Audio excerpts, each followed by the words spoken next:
रामायण में भगवान राम की बहन शांता की कहानी। अयोध्या के राजा दशरथ की 3 पत्नियों और उनसे होने वाले 4 पुत्रों राम, लक्ष्मण, भरत और शत्रुघ्न के बारे में सभी जानते हैं, लेकिन भगवान राम की बड़ी बहन के बारे में हर किसी को नहीं पता। वाल्मीकि रामायण में भी राम की बहन शांता के बारे में जानकारी नहीं है, लेकिन दक्षिण पुराण में भगवान राम की बहन शांता का इतिहास जरूर मिलता है। भगवान राम की बहन शांता का सच यह है कि शांता राम की बड़ी बहन और माता कौशल्या की बेटी थी। वह बहुत ही सुंदर और हर कार्य में निपुण थी। शास्त्र से लेकर पाक कला तक में एकदम पारंगत। वही रानी कौशल्या की बहन थी। रानी वर्षिणी, जिनका विवाह अंगदेश के राजा रोमपद के साथ हुआ था। दुर्भाग्य की बात यह थी कि किन्हीं कारणों उनकी कोई भी संतान न हो सकी। एक दिन वर्षिणी राजा रोमपद के साथ कौशल्या से मिलने अयोध्या आई। जब सभी एक साथ बैठकर भोजन कर रहे थे, तभी वर्षिणी ने दशरथ की पुत्री शांता की शालीनता और कार्यकुशलता से मोहित होकर अपनी एक इच्छा प्रकट की। वर्षिणी ने कहा, वैसे तो मेरी कोई भी संतान नहीं है, लेकिन मेरी इच्छा है कि शांता की तरह ही मेरी भी एक पुत्री हो। वर्षिणी की इस बात पर राजा दशरथ उन्हें शांता को गोद देने का वचन दे देते हैं। इस प्रकार राजकुमारी शांता अंगदेश के राजा रोमपद की पुत्री बन जाती है।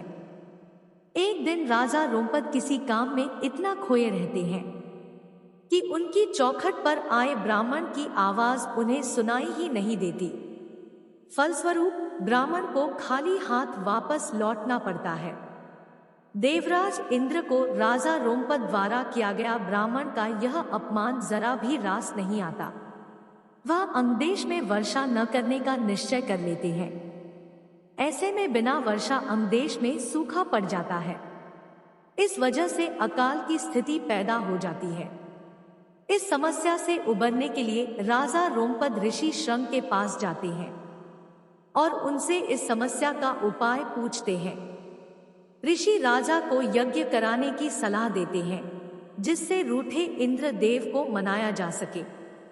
राजा रोमपद ऐसा ही करते हैं और यज्ञ के बाद अंगदेश में पुनः वर्षा होती है। इससे अंगदेश में आई समस्या का अंत होता है।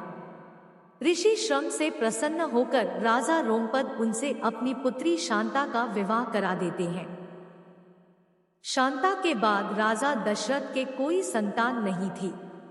इसके लिए वह बहुत ही चिंतित रहते थे। इसी कारण वह भी ऋषि श्रंग के पास जाते हैं। ऋषि श्रंग उन्हें कामाक्षी यज्ञ कराने की सलाह देते हैं। ऋषि के कहे अनुसार राजा दशरथ कामाक्षी यज्ञ संपन्न कराते हैं और प्रसाद के रूप में खीर बनवाते हैं। यज्ञ समाप्त होने के बाद जो खीर का प्रसाद था, उसे राजा दशरथ की तीनों पत्नियां कौशल्या, सुमित्रा और कैकेयी ग्रहण करती है। कामाक्षी यज्ञ के प्रताप से रानी कौशल्या को पुत्र के रूप में राम, कैकेयी को भरत और सुमित्रा को लक्ष्मण व शत्रुघ्न की प्राप्ति होती है। चारों पुत्रों को अपनी बहन शांता के बारे में कुछ भी मालूम नहीं होता है, क्योंकि किसी कारणवश राजा दशरथ और शांता के बीच कुछ मतभेद हो जाते हैं, जिसके कारण अब शांता का कोई महल में नाम भी नहीं लेता था। लेकिन माँ तो माँ होती है। वह शांता के गम में अकेले में रोती रहती थी। समय के साथ धीरे धीरे राम को अपनी माता के दुख का पता चलता है। साथ ही भगवान राम की बहन शांता के जीवन का सच, जो कोई नहीं जानता था, राम को मालूम हो जाता है। बहन शांता के बारे में जानने के बाद राम अपनी माँ को बहन शांता से मिलवाते हैं और सभी पुराने मतभेदों को दूर कर एक साथ रहने का वचन देते हैं। दोस्तों, अगर आप आगे भी ऐसी कहानी सुनना चाहते हैं तो वीडियो को लाइक करें और चैनल पर नए हो तो चैनल को सब्सक्राइब करें।